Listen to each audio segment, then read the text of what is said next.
ফেসবুকের মালিক mark Zuckerberg নিজের বাড়ির আশেপাশে থাকা 11টা বাড়ি কিনে নিয়েছেন শুধুমাত্র নিজের প্রাইভেসি বা গোপনীয়তা বজায় রাখার জন্য।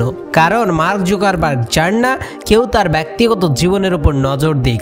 এটা করতে তিনি খরচ করেছেন প্রায় 110 মিলিয়ন মার্কিন ডলার, মানে বাংলায় প্রায় 97 কোটি টাকা জুকারবার্গের জন্য।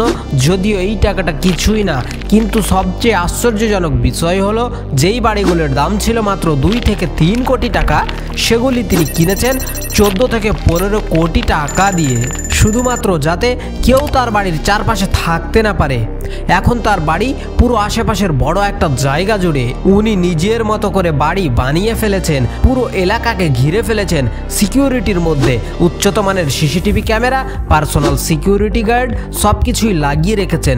এমনকি এই বাড়িগুলোর মধ্যে একটি বাড়িকে তিনি একটা প্রাইভেট স্কুলে পরিণত করেছেন, শুধুমাত্র তার বাচ্চারা এই জায়গায় পড়ছে। আর বাকিগুলোতে আছে হোম থিয়েটার, স্পেশাল রুম, আরও কত কিছু। সত্যি কথা বলতে মানুষের কাছে যদি টাকা থাকে তাহলে সে নিজের জন্য কি না করতে পারে। আপনার কাছে যদি এইরকম টাকা থাকতো আপনি কি করতেন? কমেন্টে অবশ্যই জানিয়ে দিয়ে যান।